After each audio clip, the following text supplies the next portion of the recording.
toutes. Alors nous y voilà.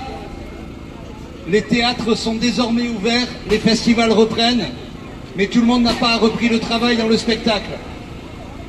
Plus de 3 mois que les occupations des théâtres nationaux ont commencé. À Nice, nous avons occupé le TNN, le Théâtre National de Nice, 24 heures sur 24, du 15 mars au 19 mai. Plus de 2 mois, 65 nuits. 105 lieux ont été occupés partout en France. Et pourtant, qui le sait? Qui sait pourquoi? Quels journalistes nationaux ont fait leur travail depuis tout ce temps?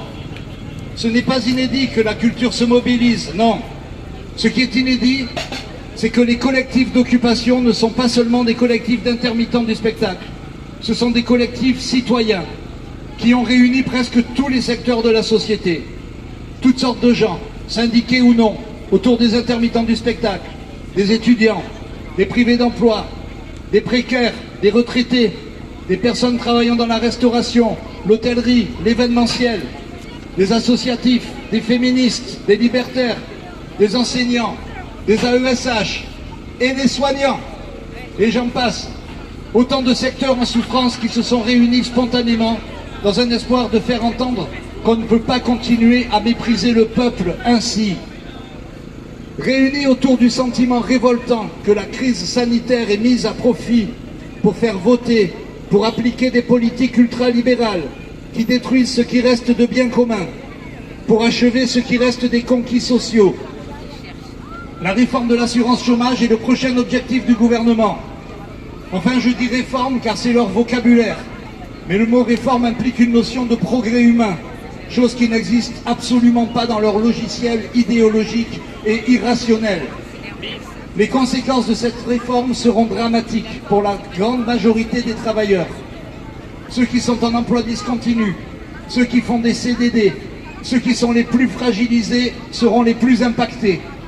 À travers cette réforme, ce sont les fondements même de la solidarité nationale et de la paix sociale qui sont remis en question.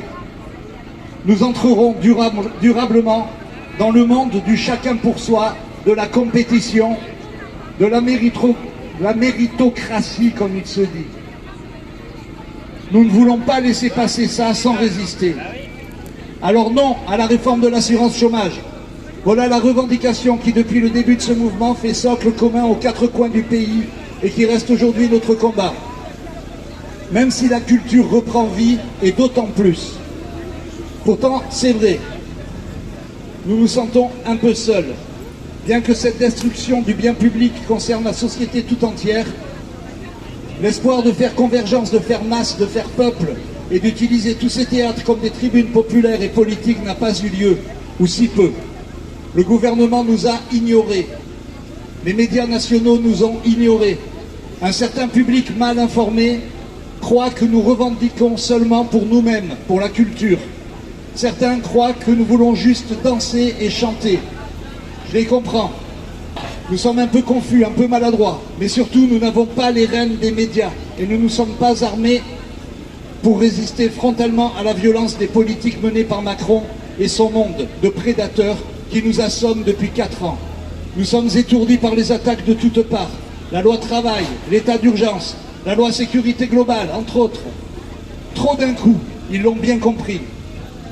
Mais on ne s'avoue pas vaincu. Nous avons obtenu quelques avancées. Prolongation de l'année blanche, seulement de 4 mois. Prise en compte des congés maladie et maternité, seulement pour les intermittents du spectacle. C'est insuffisant. Nous avons réussi à mettre l'attention sur la réforme de l'assurance chômage. Le 10 juin, le dépôt par les syndicats, dont la CGT, de la demande de suspension de cette réforme a été examiné au Conseil d'État. Le délibéré sera rendu en fin de semaine.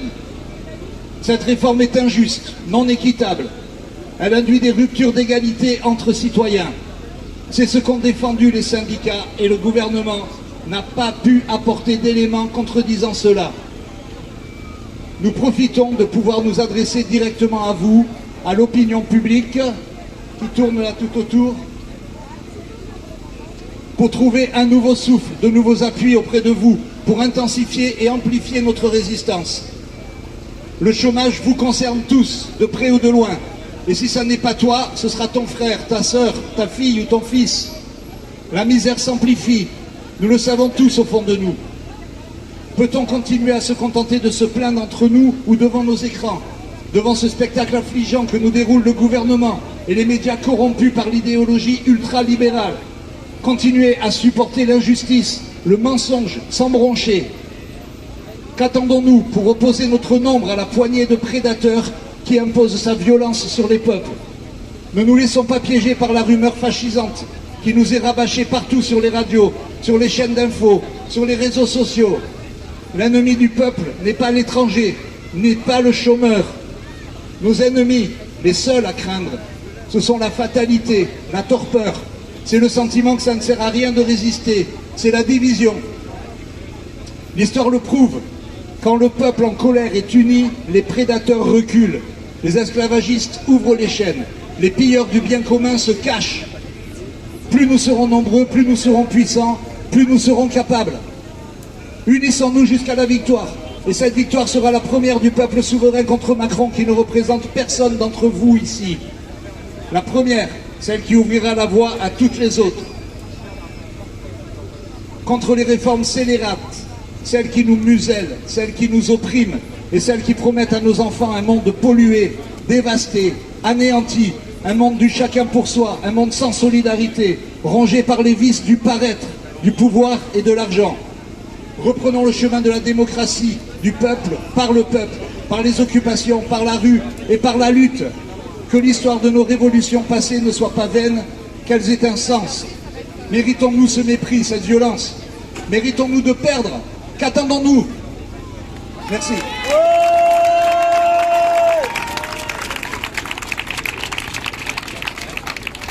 Donc du coup, on vous propose de chanter avec nos camarades musiciens le chant des occupants, qui est un chant qui a été fait, des paroles qui ont été faites par l'occupation du théâtre de Limoges. Et je trouve que les paroles sont vraiment super, quoi.